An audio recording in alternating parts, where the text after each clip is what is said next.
Pertanyaan paling sering yang ditanyakan oleh pasien berkaitan dengan apakah dia duluan mengalami masalah cemas atau gangguan lambung atau lambungnya yang bikin cemas.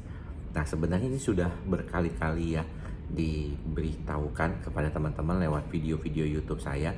Tapi mungkin saya ingin mengulang sedikit lagi untuk refresh saja bahwa sebenarnya yang sering terjadi adalah pasien itu ada 3 macam ya. Pertama adalah gejala lambungnya memang sudah ada, misalnya teman-teman salah makan, kemudian juga ada penyakit gastritis, atau memang ada penyakit reflux yang berulang ya dan menimbulkan rasa panas di dada terus-menerus yang kita sebut GERD, dan kondisi tersebut itu lama, nggak baik-baik gitu ya, sembuhnya lama atau sering berulang, udah membaik balik lagi, udah membaik balik lagi.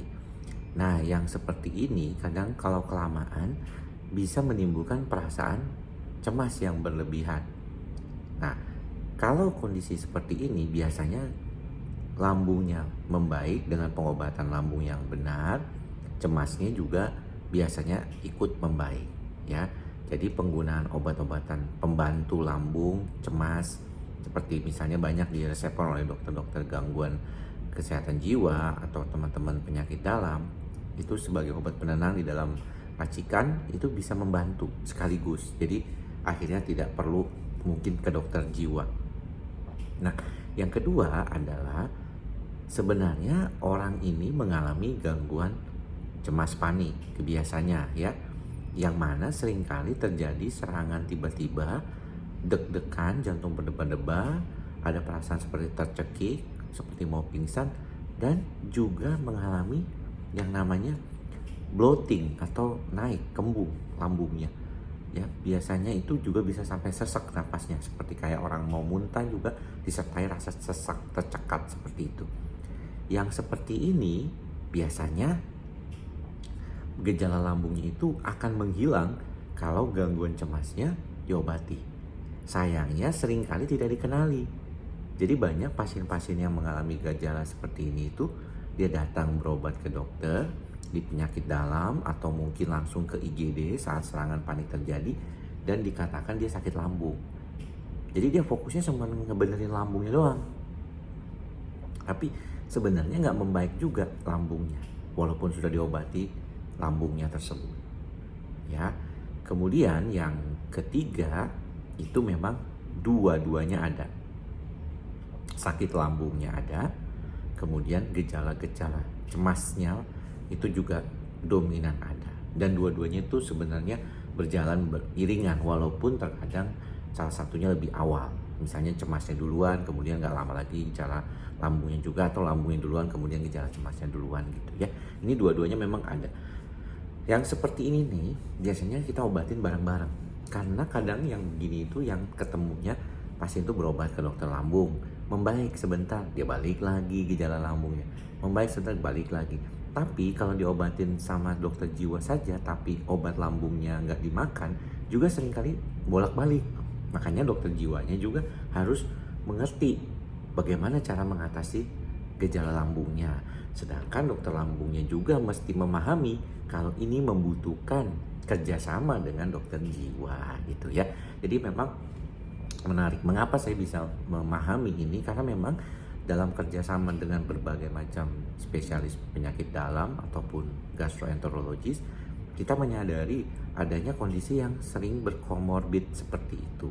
Dan juga beberapa kondisi gejala cemas juga bereaksi ke lambung yang lebih dominan dibandingkan yang lainnya. Saya ingat tahun 2010 di mana waktu itu saya berada di Amerika Serikat, pelajari tentang psikosomatik medis yang dasar. Dikatakan bahwa tiap orang itu punya kerentanan yang berbeda. Ada yang rentannya di lambung, ada yang rentannya di jantung, ada yang rentannya di paru-paru.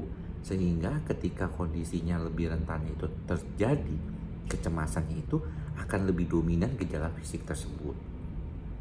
Sayangnya ya, kalau saya perhatikan banyak di antara kita tuh tidak terlalu memahami bahwa gejala-gejala ini adalah gejala gangguan panik atau cemas. Jadi lebih fokus ke gejala fisiknya saja. Nah, tidak heran makanya kita mempelajari ilmu yang namanya psikosomatik medis, di mana ilmu tersebut untuk mengkombinasikan terapi dan juga bagaimana mendiagnosis dasar awalnya segera supaya kondisi yang tadi itu tidak terjadi. Nah, pertemuannya ada sendiri. Saya akan pergi ke ICPM, International College of Psychosomatic Medicine, dan ini adalah kali ketiga saya berbicara nantinya di simposium, di salah satu simposium terkait dengan psikosomatik medis. Saya sebagai salah seorang wakil dari Indonesia, dan juga nanti di saat November itu akan ada pertemuan tentang functional dyspepsia, ya, yang mana dikaitkan dengan penyakit-penyakit yang tadi kita sebutkan di awal, bahwa banyak problem-problem yang berkaitan satu sama lain dengan kondisi seperti ini. Nah, kita berharap dalam perkembangan keilmuan ini makin lama kita makin memahami, dokter juga makin memahami, teman-teman juga memahami bagaimana pengobatannya supaya mendapatkan pengobatan yang pas. Terkadang ada sebagian teman-teman yang fokus hanya di satu pengobatan saja, yaitu misalnya dengan penyakit dalamnya. Sebenarnya tidak masalah, karena kalau situasinya seperti yang pertama yang kita sebutkan di awal, maka dia bisa membaik kondisi dia dengan pengobatan, dengan menggunakan obat-obatan PPI yang cukup mungkin 1-2 minggu, dia bisa membaik, tidak perlu sampai berlama-lama. Tetapi terkadang ada yang sampai memerlukan bertahun-tahun makan obat. Nah, ini menarik nih, karena pada beberapa kasus kita tahu bahwa kita juga tidak boleh mengobati sendiri. Banyak di antara teman-teman mengobati sendiri. Saya kemarin melihat Reelsnya Prof. Arif Farial yang mengatakan bahwa penggunaan PPI, omeprazol dan lansoprazol yang berkepanjangan itu bisa menimbulkan risiko terjadinya polip lambung. Ya, jadi ini mungkin perlu diperhatikan ya oleh teman-teman yang mengobati sendiri.